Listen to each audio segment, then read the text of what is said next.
Olá, 1001 Crimers! Tudo bom com vocês? Aqui é a Fabi Marques e esse é mais um mini episódio do 1001. E aqui você já sabe que é onde eu trago as doideirinhas do 1001 e da minha cabeça também, né? Hoje, especialmente, tentando gravar em horário de pico, então se vocês ouvirem uma ambulância ou alguma coisa, não reparem porque eu estou no centro de São Paulo e fica difícil fugir do barulho. Bom, no mini episódio pode ser um crime, uma historinha, um caso maluco e até um relato enviado por você, cara ouvinte. Aproveitando aqui já para avisar que se você tem uma história de algo estranho que aconteceu com você, manda para mim que eu vou ler aqui. 1001crimes@gmail.com e não se esqueça de mandar medinhos no assunto do e-mail para eu saber que você tá falando comigo. E fica de olho no e-mail também, que normalmente eu respondo para saber mais detalhes, ou só para avisar que eu vou contar o seu relato. Bom, a Bruna e a Jéssica ainda não falaram isso, mas a partir de agora eu tô só aqui no Mini, mas é por um bom motivo. Eu tô preparando um especial de Natal para vocês, e para isso eu tô fazendo uma pesquisa gigante e me dedicando para trazer todos os detalhes. Eu ainda não vou falar o que é, a não ser que é uma correria danada, então eu pedi para ficar aqui no Mini por enquanto, e espero que vocês venham me visitarem. Agora, sem mais delongas, sem recadinhos, vamos pro programa de hoje, que eu separei alguns casos de youtubers que entraram pra história, mas não foi em uma banheira de Nutella. E antes fosse. Hoje eu vou contar a história de youtubers que se tornaram assassinos. Então já começa a passar o sabão aí na louça, ou estende o tapetinho de yoga pra fazer exercício, que já tá começando.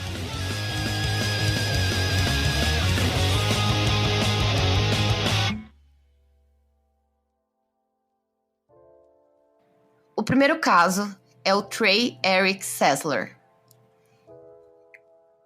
Trey Eric Sessler, de 22 anos, e também conhecido como Mr. Anime, era o criador do canal Landscape Productions no YouTube, onde discutia amplamente sobre animes.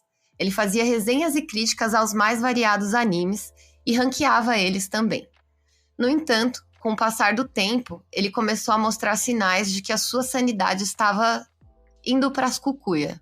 Em 2006, junto com alguns outros colegas que também revisavam animes e também estavam no YouTube, como por exemplo Magos X1, All's Anime Reviews e alguns outros, o Trey ele ficou conhecido por basicamente dar o pontapé inicial na comunidade de anime do YouTube com as suas resenhas. Ele ajudou a inspirar alguns dos maiores nomes da comunidade de animes até hoje, e mesmo tendo apenas um número decente de assinantes, mas nada grandioso, ele era uma personalidade muito conhecida na internet. Muitas pessoas e muitas comunidades diferentes pelo menos sabiam quem era o Mr. Anime. Em 2011, Trey revelou que foi diagnosticado com uma forma de pneumotórax, e em 2012 ele já estava bem e anunciou que estava fora do hospital. Em fevereiro desse ano também, em 2012, Trey disse que faria uma pausa de 2 a 3 semanas no canal. O youtuber também era um admirador de armas e começou a postar vídeos de si mesmo atirando com diferentes armas em campos de tiros com alvos improvisados ou até em construções abandonadas. Mais tarde, Trey disse à polícia que foi nessa época que ele começou a matar animais e começar pequenos incêndios por diversão. Ele até postou um vídeo no Facebook dizendo que o seu coelho de estimação tinha desaparecido, o que levanta aí uma questão mórbida de será que foi ele que matou o seu próprio animal ou sumiu mesmo? Em um de seus vídeos finais, intitulado Mr. Anime está planejando algo, ele explicou que faria uma pequena pausa no upload de avaliações de animes, porque ele tinha começado num trabalho novo em uma área fascinante. Mais tarde, ele disse aos fãs que ele iria trabalhar na indústria cinematográfica, mas não se sabe se havia alguma verdade nessa sua afirmação. No início da manhã de 20 de março de 2012, Trey chamou sua mãe para a garagem, onde ele atirou 4 vezes em seu peito a queima-roupa. Então ele entrou na casa e quando seu irmão mais velho, de 26 anos, chamado Mark, descia as escadas para investigar a origem do barulho que tinha acabado de ouvir, ele foi surpreendido por Trey, que atirou em sua cabeça. Trey dizia que considerava o seu irmão seu melhor amigo, e várias vezes Mark participou de vídeos no canal de Trey. Logo após matar o seu irmão, ele seguiu para o quarto dos seus pais, onde atirou no seu pai, que ainda estava dormindo ali. O seu pai sobreviveu ao disparo inicial e se trancou no banheiro, mas Trey derrubou a porta e terminou o que havia começado, atirando em sua cabeça enquanto estava no chão.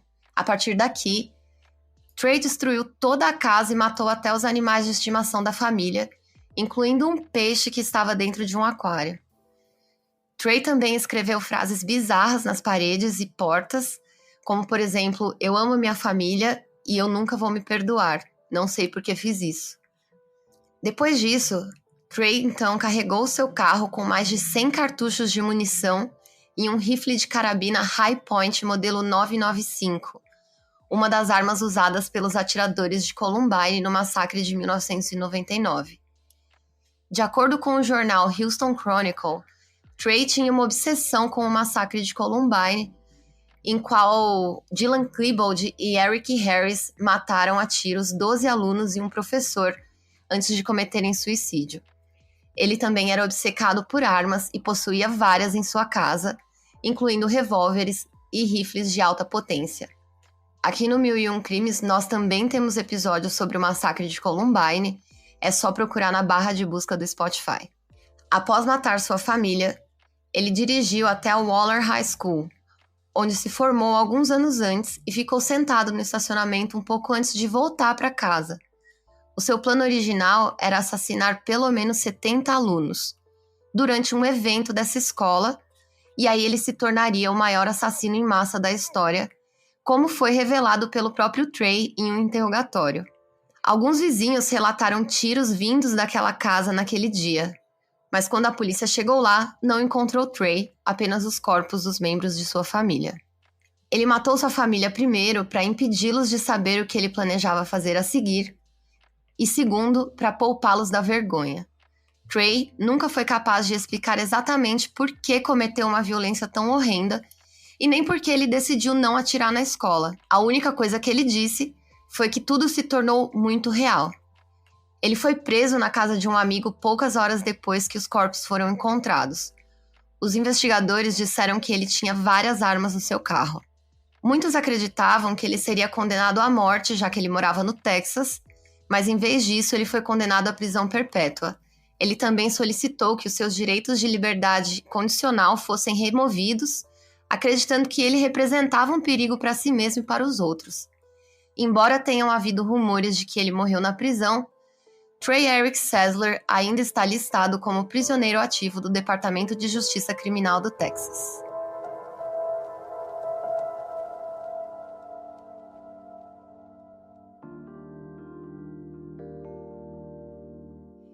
Anthony Powell.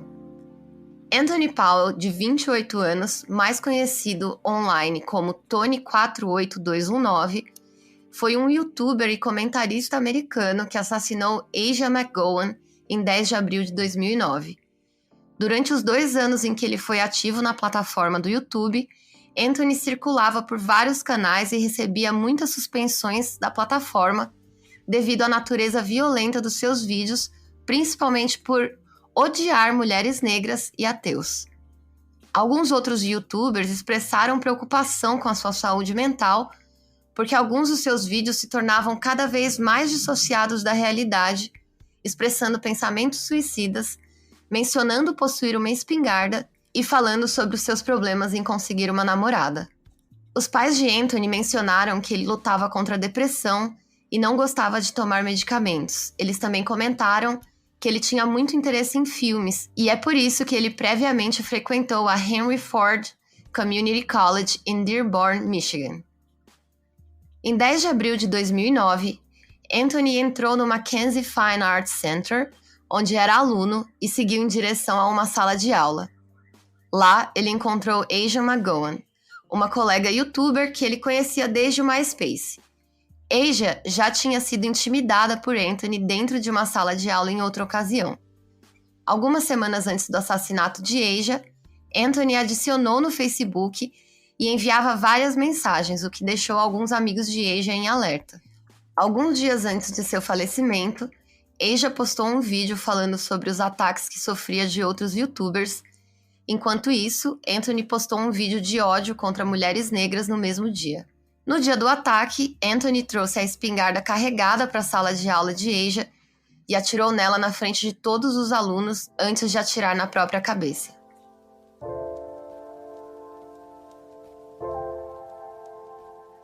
Pekka Erik Ovnen. Pekka Erik Ovnen nasceu em 4 de julho de 1989, filho de Ismo Erik e Mikaela Vuorio. O jovem não tinha antecedentes criminais, era um ótimo aluno na escola e tinha planos de se formar na primavera seguinte. Para algumas pessoas, ele era frequentemente considerado um estudante tímido que se isolava dos outros. No entanto, ao mesmo tempo, acreditava-se que Erik era alvo de bullying frequente há muito tempo. Vários estudantes relataram mudanças repentinas em seu comportamento, afirmando que ele agiu de forma ameaçadora e jurou a eles que todos morreriam em uma revolução branca. De acordo com um de seus professores, Erik era um militante radical que tinha um grande interesse nos movimentos da extrema-direita. Erik era um entusiasta do nazismo. Entre o mês de dezembro de 2006 e o mês de janeiro de 2007, ambos os pais de Erik tentaram ajudá-lo com a sua ansiedade e depressão e ofereceram encaminhá-lo para um ambulatório psiquiátrico. A oferta foi recusada devido aos sintomas leves percebidos e, alternativamente, a própria instituição psiquiátrica ofereceu antidepressivos para o Erik antes de qualquer tentativa de hospitalizar ele. O Erik ele tinha vários pseudônimos online, incluindo 2 contas no YouTube sob os nomes de Sturmgeist89 e Natural Selector 89. Nossa, esses nomes aí é a cara do incel, né? Nesses canais, ele postava vídeos de vários tiroteios em escolas e outros incidentes violentos, como, por exemplo, o massacre de Columbine. E aqui também, né? Todo mundo sabe que Columbine é, para os incels, isso aqui é Deus, né? Além desses vídeos, né, de Columbine, ele também postava vídeos da invasão do Iraque em 2003, o ataque de sarin no metrô, que a gente também tem episódio aqui no 1001 Crimes, que aconteceu em Tóquio, e o cerco de Waco. Ele também era ateu, que também tem episódio aqui no 1001 Crimes, hein? Ele também era ateu e frequentemente postava vídeos antiteístas. Eu coloquei isso daqui, gente, mas assim, não é como se isso quisesse dizer alguma coisa, né? Porque sendo ateu ou tendo qualquer religião, todo mundo ali já fez alguma merda, né? Se a gente olhar para os históricos, né, tanto ateus quanto pessoas extremamente religiosas já cometeram atentados, já cometeram crimes, enfim. Em 7 de novembro de 2007, Erik nunca apareceu para sua primeira aula na escola e aproximadamente às 9h33, ele postou um vídeo no YouTube que mostrava a Jokela High School, onde ele estudava, antes de cortar para uma imagem avermelhada dele apontando a sua arma para a câmera. Depois das 11 da manhã, ele editou o vídeo e enviou uma mensagem para a comunidade de adoradores de assassinos em série e atiradores em massa, dizendo que a história seria feita naquele dia. Gente, incel, né? Às 11h28, Erik desligou o computador e foi para a escola de bicicleta. Ele chegou por volta das 11h37 e entrou no porão por uma porta que ficava logo embaixo da cantina da escola. Nesse mesmo dia, ele executou o massacre na escola secundária Jokela, na cidade de Jokela, que fica na Finlândia. Às 11h42, o massacre começou e foi quando Erik atirou em um estudante do ensino médio. Depois ele começou a se deslocar até os lavatórios do corredor do térreo. Vários alunos ficaram confusos sobre o que estava acontecendo e Erik atirou em outros 2 estudantes. A enfermeira da escola, Sirka Karaka, gritou para os alunos saírem do prédio antes de ligar para a polícia e foi quando ela percebeu que outro aluno havia sido baleado. Enquanto ela fazia a ligação, Erik atirou em uma 4ª aluna antes de mirar na própria Sirka e depois de atirar na enfermeira, Erik ainda atirou em um 5º aluno. Por volta das 11h46, 6 pessoas já haviam morrido em apenas 4 minutos de ataque. Uma aluna entrou na sala da vice-diretora para avisá-la de que havia um atirador na escola. A vice-diretora passou essa mensagem para a diretora Helena Calmi. Às 11h47, a diretora fez um anúncio no sistema de interfone da escola que dizia para que os alunos permanecessem nas salas de aula e não saíssem de lá. Depois que o anúncio foi feito, Erik disparou vários tiros no corredores e gritou: "Vou matar todos vocês."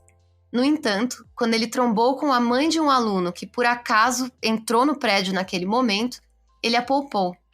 Depois disso, ele tentou entrar em outra sala de aula no térreo e atirou pela porta 3 vezes, ferindo um aluno no pé. Eric subiu até o 2º andar e encontrou 2 estudantes sentados em um banco no corredor.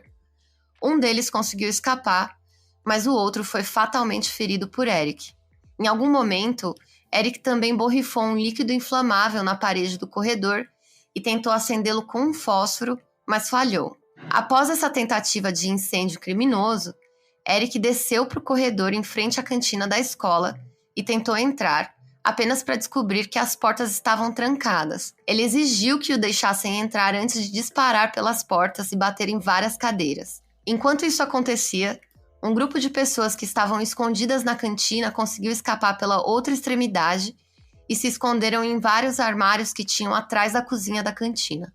Por volta das 11h54, a diretora e um agente de bem-estar educacional saíram pela porta do andar térreo do prédio antigo e correram para o lado do lago da escola. A diretora então parou entre o prédio da escola e o lago para fazer um telefonema. O agente de bem-estar educacional partiu para um carro próximo ao pavilhão esportivo e seguiu até o final do estacionamento para guiar os veículos de resgate até o local do massacre. Enquanto ele estava fazendo isso, Eric saiu gritando pela saída abaixo da cantina por onde ele havia entrado. Isso fez com que o oficial de bem-estar de educação fugisse para o jardim e a diretora ficasse bem na frente dele. Às 11h57, Eric atirou várias vezes na cabeça da diretora. Então ele entrou novamente na escola e subiu até o 1º andar. Ele tentou entrar na sala de professores da escola, mas sem sucesso. Ele seguiu para uma outra sala e enquanto ele estava lá, Eric apontou a sua arma para outros alunos e disse que tinha uma revolução acontecendo e os instruiu a começar a quebrar tudo que tivesse na frente deles. Quando os alunos viram aquilo, eles não entenderam, alguns se recusaram, outros só ficaram confusos. E aí, então, Eric atirou em um aparelho de televisão que estava dentro da sala e também na janela, mas ele saiu sem atirar nos alunos. Poucos minutos depois do meio-dia, Eric perambulava pelo corredor do 1º andar em frente à sala dos professores da escola. Enquanto isso, o primeiro grupo de policiais e ambulâncias estava já no local perto do pátio interno. Quando Eric percebeu que os policiais haviam chegado, ele tentou atirar pela janela na direção do pátio interno, mas a bala não conseguiu penetrar no vidro. Quando isso aconteceu, ele se posicionou perto da entrada da frente e disparou 2 tiros contra os policiais que tentaram se aproximar dele e lhe deram ordens para largar a arma por volta do 12h04. Depois disso, ele começou a caminhar em direção a um banheiro ao lado da cantina. Enquanto estava dentro do banheiro, Eric atirou em sua própria cabeça, mas sobreviveu. Eric foi encontrado quase 2 horas depois em uma busca conduzida pela polícia e transferido para o Hospital Central da Universidade de Helsinki, onde ele morreu às 22h15 daquela mesma noite. Foram reportadas as mortes de 9 pessoas, incluindo estudantes, funcionários e o próprio atirador. Uma outra pessoa sofreu ferimentos de tiro, que foi o caso do garoto que acabou sendo atingido por um tiro no pé, e 11 pessoas foram feridas por estilhaços de vidro ao escaparem do prédio da escola.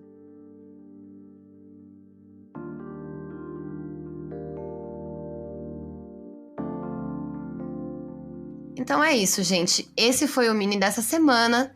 Eu vejo vocês na semana que vem. Por favor, venham me visitar. E é isso. Se vocês quiserem, tem mais outros casos de youtubers assassinos. Se vocês tiverem gostado desse episódio, comentem aqui o que vocês acharam. E aí eu posso trazer mais coisas também. É isso, gente. Eu vejo vocês na semana que vem, como eu já disse. Um beijo e até mais.